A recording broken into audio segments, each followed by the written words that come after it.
Good morning. Okay. So, kanina binasa ng ating kapatid sa Tagalog ang ating passage. This time naman, hayaan niyo pong basahin ko po sa English. Philippians chapter 2, verses 12 to 13. At ganito po ang sinasabi. So then, my beloved, just as you have always obeyed, not as in my presence only, but now much more in my absence, work out your salvation with fear and trembling. For it is God who is at work in you, both to will and to work for His good pleasure.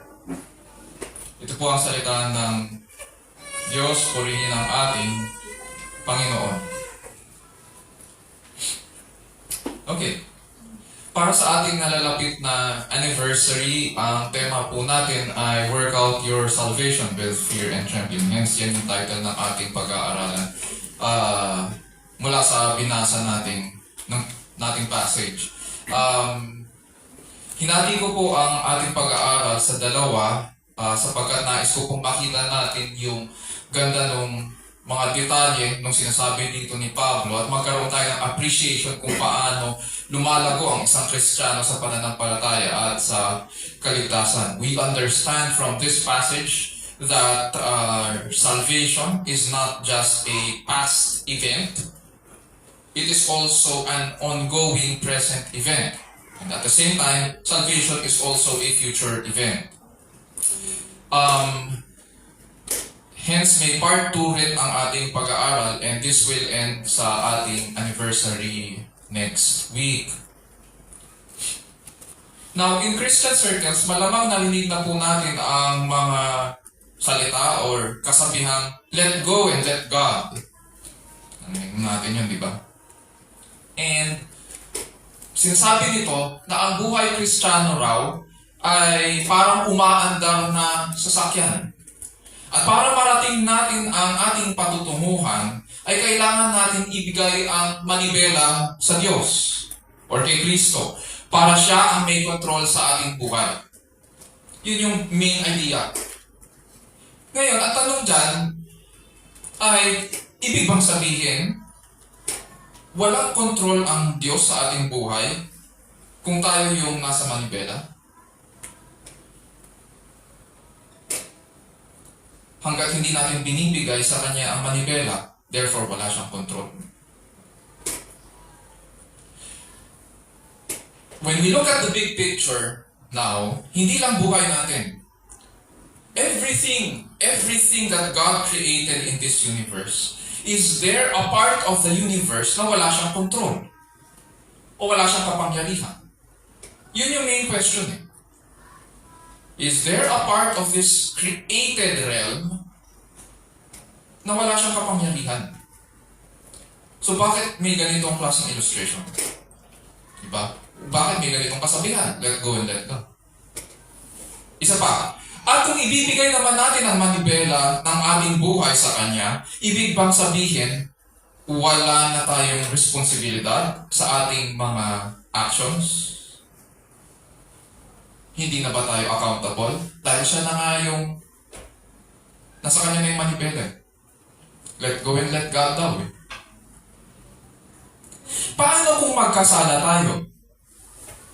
Does it mean may kapangyarihan tayong agawin ang manibela sa Kanya? Kaya nga tayo nagkasala eh. Dahil inagaw natin yung manibela sa Panginoon. And once again, tayo yung tsuper ng ating buhay. These are the necessary consequences of this type of thinking. Mayroong mga Christians who think, and they are well-meaning brothers and sisters of ours. At ang pananaw nila ay kapag nagpasabog tayo sa Diyos, He will protect us from all sin and will lead us to a faithful life.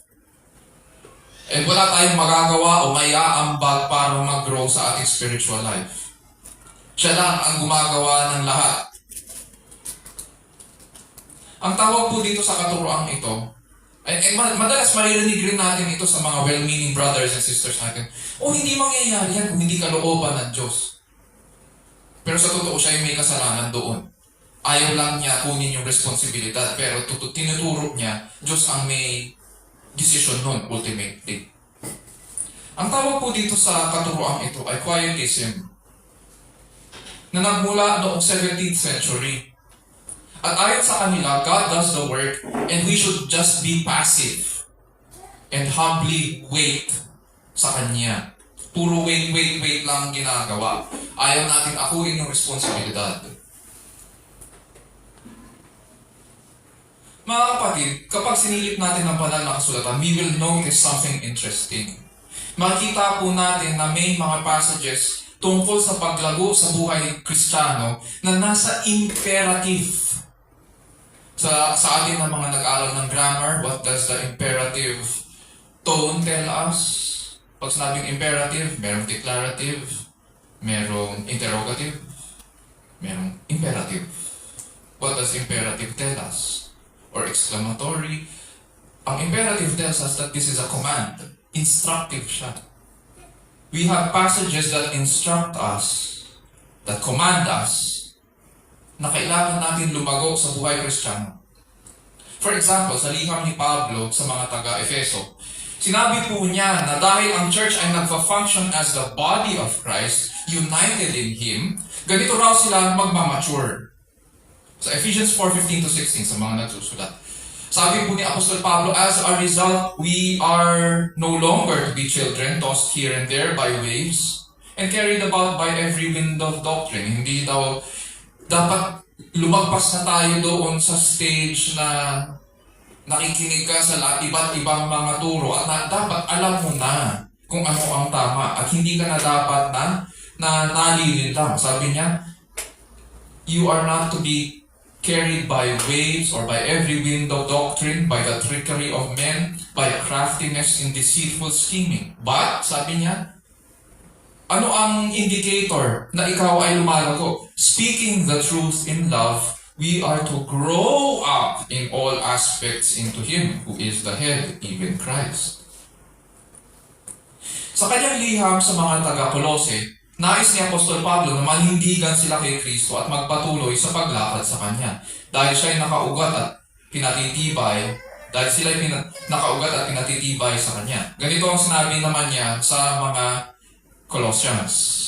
Colossians chapter 2 verses 6-7, therefore as you have received Christ Jesus the Lord, so walk in Him.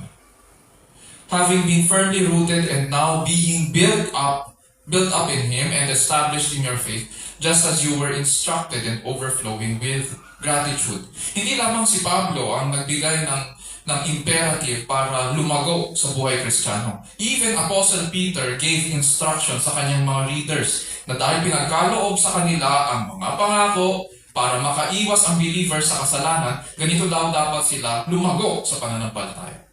2 Peter chapter 1 verses 5-8, sabi niya, now for this very reason also, applying all diligence, in your faith, supply moral excellence, and in your moral excellence, knowledge, and in your knowledge, self-control. So may mga characteristics na dumadagdag habang tayo ay lumalago. In your knowledge, self-control, and in your self-control, perseverance, and in your perseverance, godliness, and in your godliness, brotherly kindness, and in your brotherly kindness, love. For if these qualities are yours and are increasing, they render you neither useless nor unfruitful in the true knowledge of our Lord Jesus Christ. Tapos, sa katapusan ng kanyang aklat, dinagdag niya rin itong instruction at the end of the letter. Sa 2 Peter 3:18, but grow, ito maliwanag, grow in the grace and knowledge of our Lord and Savior Jesus Christ. To Him be the glory both now and to the day of eternity. Amen. Because spiritual growth is instructed and commanded, it is clear na ang ating paglago at pagtibay sa pananampalataya ay responsibilidad natin. In our passage today in the book of Philippians, pag-aaralan po natin ang paglago kay Kristo bilang ating tungkulin. But what does it look like now? How do we display this when we are in a crisis or undergoing trials? Kasi we do not live in a vacuum. Maraming factors ang bumabangga at maapekto sa ating buhay. And so what does it look like? Especially when we are in a crisis or undergoing trials. Yan po yung ating pag-aaralan today and next week. So brothers, sisters, and friends, panalangin ko po na makilala natin ang Diyos bilang soberanong manlilikha at ating tagapagligtas. Nawa pagkalooban niya rin ang bawat isa ng panibagong mga pagnanais na makilala siya sa kanyang salita. At makita natin ang kanyang kagandahang loob sa atin sa pamamagitan ni Jesus na ating Panginoon para matuto po tayong tumugon sa Kanya habang tayo nabubuhay sa presensya ng Diyos sa ilalim ng kapangyarihan ng Diyos at para po sa kalwalhatian ng ating dakilang Diyos. For this morning, ganito ang ating question sa Scriptures. How do we demonstrate our Christian obedience in the midst of a crisis or trial? How do we demonstrate our Christian obedience in the midst of a crisis or trial? Which leads us now, brief background lang po dito sa ating aklat kay Pablo at saka sa engagement niya sa mga taga-Philippi. So habang sinusulat ni Apostol Pablo ang liham sa mga taga-Filipos, siya po ay naka-house arrest sa Rome. So ang Philippi ay nasa northeastern Greece. Si Pablo naman ay nasa Rome. Dinakip po siya sa Jerusalem dahil ang sabi nga, nagtuturo daw siya ng laban sa kanilang pagiging Hudyo at nilapastangan daw niya ang daong kabanal-banalan ng templo. Kaya siya dinakip. Of course, hindi totoo yung accusations laban sa kanya. Alam ni Pablo na once na litisin siya sa Jerusalem, hindi magiging fair yung trial. Kaya umapila siya na humarap na lang kay Caesar. At kaya nga, dinala siya sa Roma. And because of his request, dinala po siya doon at 2 taon siyang naka-house arrest. Ayon sa Acts 28:30-31, ganito po yung kalagayan ni Pablo sa kanyang house arrest in Rome. Paul was welcoming all who came to him, preaching the kingdom of God, teaching concerning the Lord Jesus Christ with all openness unhindered. In other words, yes, nakakulong siya sa isang bahay, pero at the same time, hindi siya pinagbawalan na magpahayag ng magandang balita. And therefore, nagpatuloy yung ministry even in Rome. So yung mga early na panalangin ni Pablo na nais kong pumunta sa mga kapatid sa Book of Romans, nangyari nga. And he was there na nakakapag-minister po siya in Rome. Yun nga lang, may limitations pa rin dahil hindi siya pwedeng lumabas dahil naka-house arrest siya. It was also during this time, sa kanyang house arrest, itong 2 years na ito, according to scholars, naisulat pa niya ang mga letters to the Ephesians, Philippians, Colossians, at saka kay Philemon. So these are prison letters. Marami siyang naisulat during this time at nakapag-minister siya. At dito sa ating passage ngayon, hindi lang si Pablo ang may pinagdadaanan. Yes, mahirap ang kalagayan niya dahil nakakulong siya, hindi niya pwedeng makita ang kanyang mga kamag-anak, hindi siya pwedeng lumabas. And there were people who were ministering to him from all throughout the empire. Mga iba't ibang mga pinapadala ng mga churches. Pero hindi lang siya may pinagdadaanan, maging ang mga taga-Filipos. Ang Philippi po ay isang mahalagang lungsod sa Macedonia. Pinagmamalaki nila na sila po ay tinuturing na parang Italy rin. Parang sila lang yung nabigyan in the whole of the Roman Empire na maging katulad ng capital. And so pinagmamalaki nila yun na sila ay citizens of Rome. Ang nangyari sa church doon ay inusig yung church na makakilala sa Panginoon at marami sa kanila ang naghirap. Malamang may ilan sa loob ng church ang nagtanong. Dahil nga inuusig sila, maraming tanong yan. Bakit parang hindi natutuwa ang mga kababayan natin sa ating ministry? Bakit pinahihirapan ang mga business natin? To the point na naghirap ang mga tao. Hindi na tinatangkilik. Bakit tayo nahihirapan at pinahihirapan? Kung ang Panginoong Jesus ay naging kaluguran sa mga tao nang siya'y lumalaki, which is nakasulat sa Luke chapter 2, bakit parang tayo, hindi tayo nagiging kaluguran dito? Tama pa ba ang ating ginagawa na ministry. Internally, nagkaroon ng pagdududa sa effectiveness ng kanilang ministry doon. At dahil sa pag-uusig sa kanila, ito malamang yung dahilan ng paghihirap ng church. Externally. Pero hindi natatapos doon yung pinagdadaanan nila. Internally, may problema rin sila. Ang nangyari po sa kanila, may nagkaroon ng mga alitan at mga iba't ibang mga division.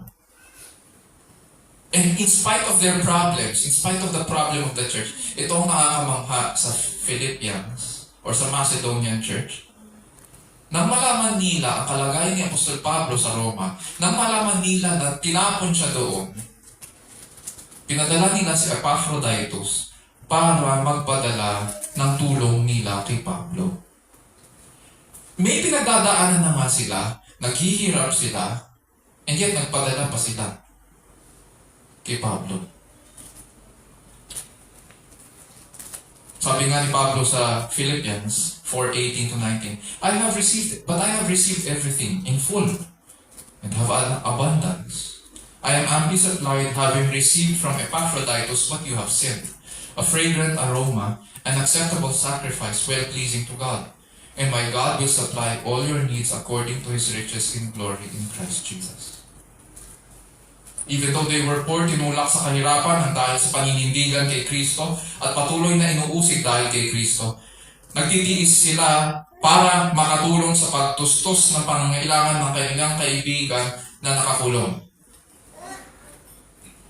They did this because they understood the gospel. They wanted Christ's sacrifice to be seen in their lives by sacrificing also for others. And they also gave their lives because it was Christ who first gave His life for them. And they understood this. Ang kaso, yung internal problem rin nila, it eats up din sa problema ng pagkakaisa nila. Kaya nga pagdating natin sa chapter 2 verses 1-2 sa Philippians, sinabi ni Pablo na ito yung naging resulta ng persecution and suffering nila. Sabi niya, therefore, if there is any encouragement in Christ, if there is any consolation of love, if there is any fellowship of the Spirit, if any affection and compassion, and these are all blessings na sinasabi ni Pablo, kung nakikita niyo ito sa inyong mga buhay, mga kapatid, make my joy complete by being of the same mind, maintaining the same love, united in the Spirit, intent on one purpose. As we read through the book of Philippians, makikita natin na may awayan nga doon sa loob ng church. Although mga kaibigan sila ni Pablo, pero syempre, among themselves, may mga nag-aaway katulad yung dalawang babae, si Euodia at saka si Syntyche, nag-aaway. Hindi sinabi ni Pablo kung ano, pero malamang may kinalaman ito sa ministry. May mga grupo at ayaw magpaawat.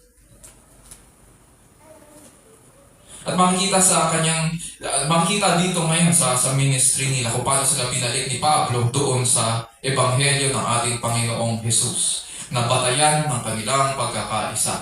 Na sa pagkatao ng ating Panginoong Jesus, nung siya naging tao, buong puso siyang nagpakababa at naging masunurin sa Ama hanggang kamatayan. At ang lahat ng tagasunod ni Kristo ay tinawag na magkaroon ng ganitong pag-iisip. We remember yung command ni Pablo, let this mind be in you which was in Christ Jesus. Sabi niya. And so ito din dapat ang ating pag-iisip upang sa pamamagitan ng ating pagpapakumbaba ay magkaisa ang buong iglesia sa ilalim ng katotohanan ng Ebanghelyo. Nagkakaisa po ang iglesia hindi dahil magkakaibigan tayo, although that helps, at hindi dahil magkakadugo tayo, that helps too. Pero ultimately, kaya nagkakaisa ang iglesia dahil sa katotohanan ng Ebanghelyo ni Kristo. May mga alam akong churches, and magsaside step lang ako. Marami sa mga churches ngayon, nagkakaisa, hindi dahil sa Ebanghelyo. Nagkakaisa sila kasi sabi nila, ay hindi, magkakaibigan tayo eh. So kailangan stay together tayo. Tapos pag may bago na papasok, uusigin nila yung bago. Merong mga churches naman, wala na nga pastor, Ang mangyayari pa, magkakasundo pa sila laban doon sa tatawagin nilang pastor. Laban sa mga workers na papasok. Paano lalago? Hindi ganun ang pagkakaisa. Ang pagkakaisa sa Bible, nagkakaisa tayo dahil kay Kristo, dahil sa Ebanghelyo niya. It is in the truth that the church is truly united.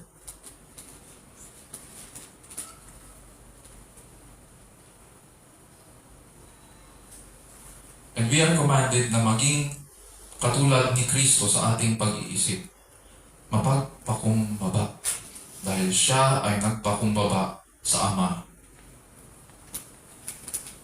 Even unto death. Which leads us now sa ating passage.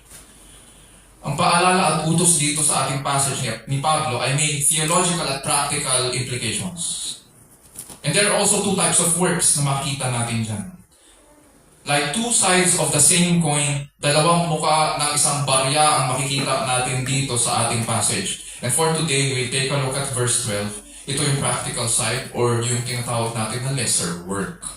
There's a lesser work, there's a greater work, there's a theological, and there's a practical side. Ang inuuna dito ni Apostol Pablo ay yung lesser work at yung practical side ng kanyang command.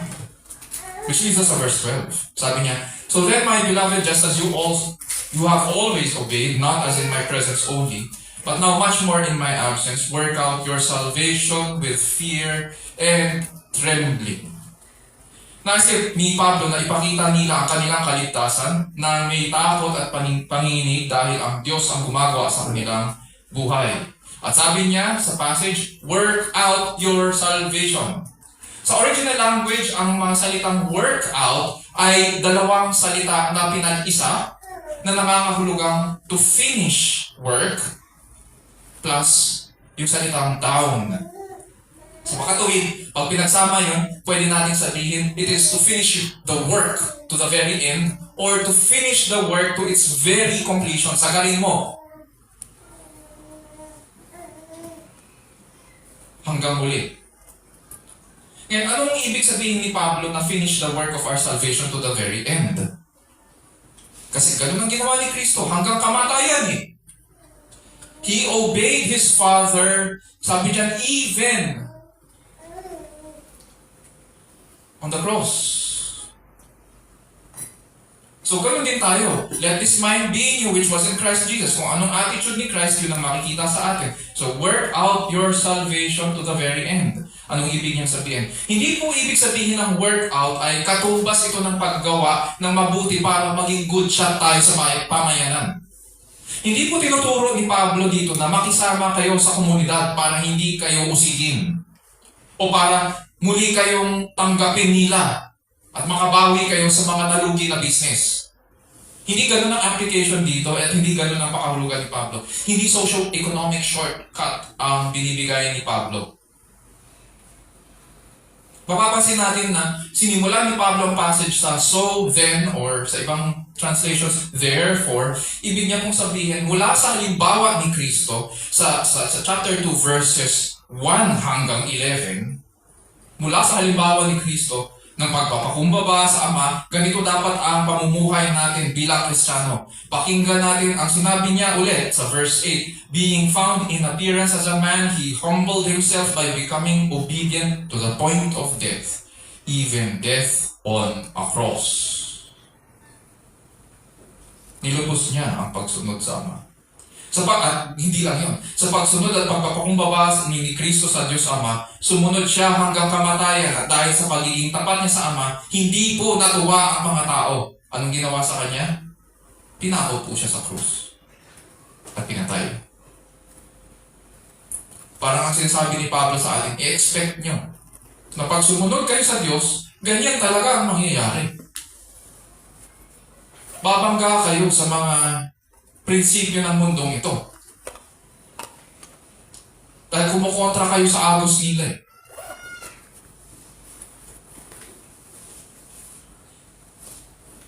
Punta tayo sa isa pang hindi ibig sabihin ni Pablo.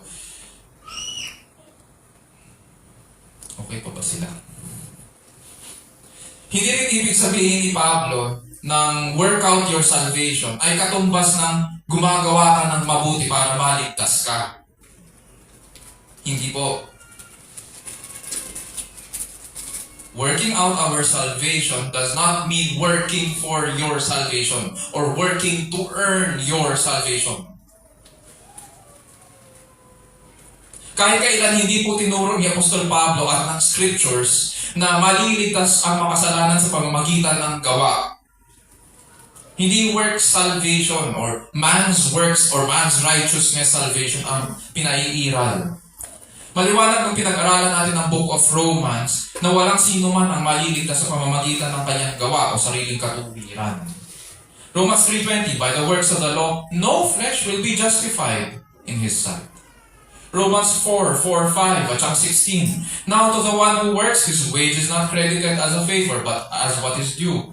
But to the one who does not work, but believes in him who justifies the ungodly, his faith is credited as righteousness. For this reason, it is by faith, in order it may be in accordance with grace. We are saved by grace through faith alone, in Christ alone. Alam natin na ang isang makasalanan ay dapat parusahan. Ganun pa man sa habag ng Diyos, pinawalang sala tayo, hindi sa pamamagitan ng ating sariling gawa o katuwiran, kundi sa pamamagitan ng katuwiran ni Kristo lamang. And this is the reason it is by God's grace and that we receive His grace, His righteousness, by faith. Early in Paul's ministry, klaro na sa kanya na ang makasalanan ay hindi naliligtas sa pamamagitan ng sariling gawa. And sumulat siya ng isang libro para ipaliwanag ito dahil yung isang buong church naniwala sa isang panituro. Pinasok sila ng false teachers.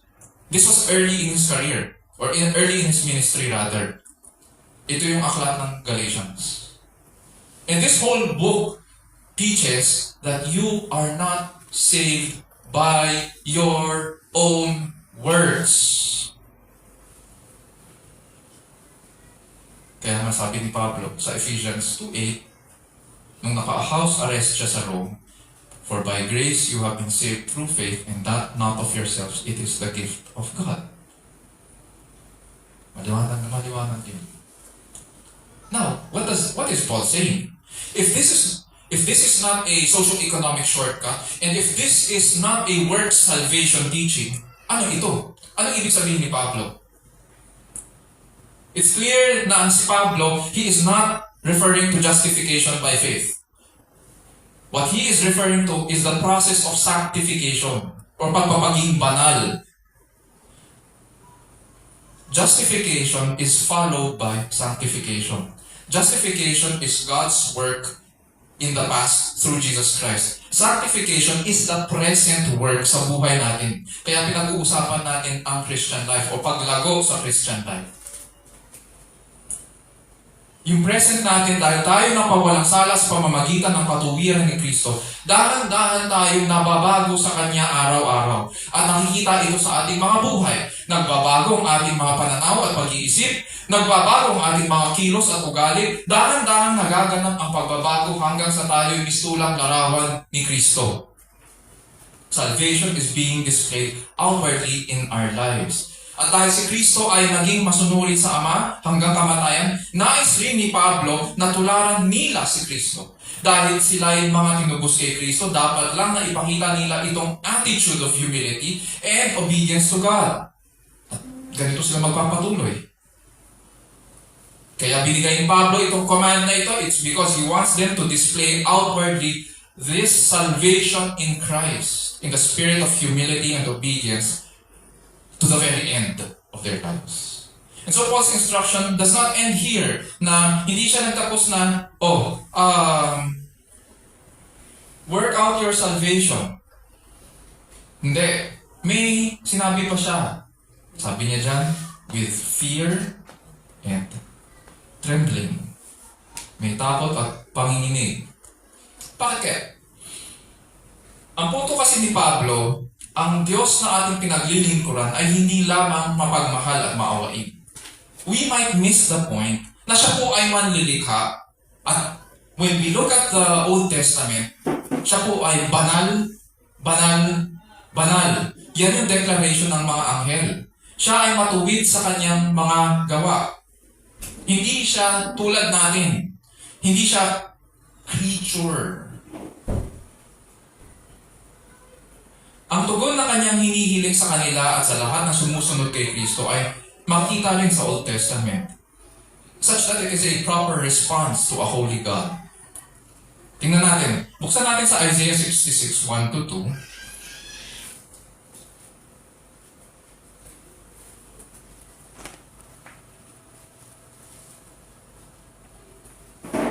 Isaiah 66, 1-2.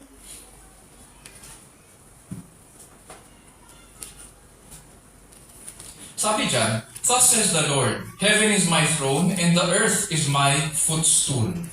Where then is a house you could build for me? And where is a place that I may rest? For my hand made all these things. Thus all these things came into being, declares the Lord. But to this one I will look, to him who is humble and contrite of spirit and who trembles at my word." Sinasabi dyan ng Diyos, I do not need anything from you. Wala akong pangangailangan. Hindi kailangan ng Diyos ang ating mga resources, hindi tulad ng mga Diyos-Diyosan ng panahon nila para gumawa ng mga garang templo para sa kanila. Hindi kailangan ng Diyos ng templo. Sapagkat ano ang kabuluhan na maganda nga ang templo na pinagawa at pinagkagastosan ng panlabas kung malayo naman ang ating kalooban sa Kanya at hindi siya kilala. Walang kabuluhan kung puro panlabas lang. Ang kinalulugdan daw ng Diyos, sabi niya, ay ang taong mababa ang loob, kahabag-habag at may takot sa Kanyang salita. Yun yung ibig sabihin dito ng fear and trembling. Ang tanong, natatakot ba tayo sa Kanyang salita?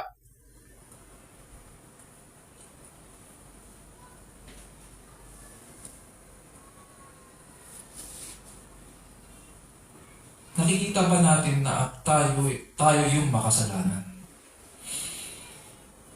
You see, pagdating po kasi sa araw ng paghuhukom, hahatulan tayong lahat ng Diyos.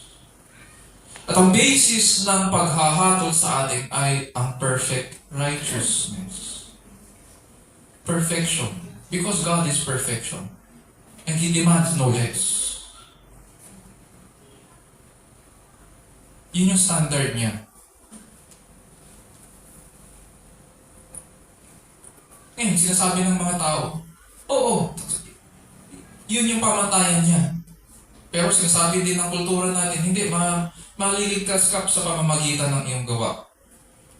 Kung aasa tayo ngayon sa sarili nating gawa para maabot itong perfect standard ng Diyos, sa tingin po ba natin, hanggang saan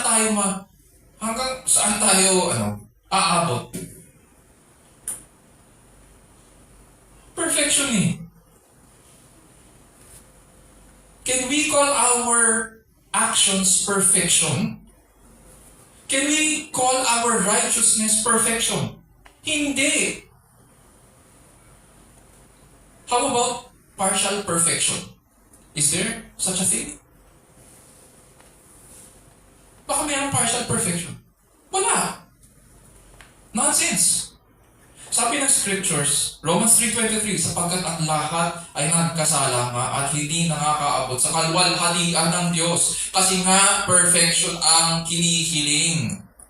Walang partial. Lahat ng hindi naaayon sa perfect righteousness o hindi makitaan nito ay mapapahama. Kaya nga pinadala ng Ama ang kanyang anak para sa pamamagitan ng pagiging masunurin at matuwid ni Kristo ay mapabilang tayo sa mga matutuwid sa pamamagitan ng pananampalataya lamang. Ang hahanapin ng Diyos sa atin kapag tayo ay humarap sa Kanya ay hindi katuwiran natin, kundi ang katuwiran na binilang sa atin. Kaya nga hindi tayo umaasa sa sarili nating gawa, kundi sa gawa ni Kristo para sa ating kaligtasan. Ang kinalulugdan niya ay ang taong mababa ang loob, kahabag-habag, at may takot sa kanyang salita. Sino ang unang tao na tumupad o gumanap nito? si Kristo, ang ating kapatid sa laman. Si Kristo ang naging lahat ng ito para sa atin. Ngayon, nauunawaan na po natin ang ginawa ng Diyos para tupusin tayo in the past. At ang ating kapalaran on Judgment Day. Pero paano yung present? What do we do with life in the present? In this life, progress in the Christian life is important. And it is God glorifying. Sa ating passage, Paul is telling the Philippians na itinatama rin ng Ebanghelyo ang ating mga pag-iisip. Because we can only work out our salvation with fear, with trembling, when we have a proper knowledge of God. Dahil nakita natin ang kagandahan at kapangyarihan at kalakasan ng Diyos. At binago niya tayo. At the same time, it is also our responsibility to display itong pagbabago sa ating buhay every day. How? How do we know God? How do we have a proper knowledge of Him? How are we to be able to know about these things? By holding fast to God's Word. Kaya natin pinag-aaralan ito. Work it out means this is our response to a gracious God who has given us only good things. Kusa tayong sumusunod sa Kanyang salita, kusa tayong lumalapit na may pasasalamat, sapagkat kung hindi niya pinadala si Kristo, wala tayo. Lugmok pa rin tayo sa ating mga kasalanan. And so, we now answer yung question natin kanina. How do we demonstrate our Christian obedience in the midst of a crisis or trial?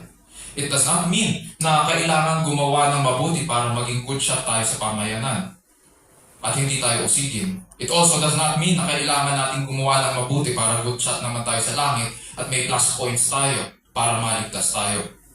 As if hindi natin alam na may ginawa ang Diyos para iligtas ang kanyang mga hinirang. Mga kapatid, hindi tayo clueless sa ginawa ng Diyos para tubusin tayo. We are justified in Christ. And this is how we will respond to that initiative of justification. This is how we will follow Him and demonstrate our obedience to Him, even in times of crisis. We will work out our salvation with fear and trembling. Isapuso natin ang mga bagay na ito at iukol natin ang ating sarili sa mapagmahal at dakilang Panginoon. Tayo na.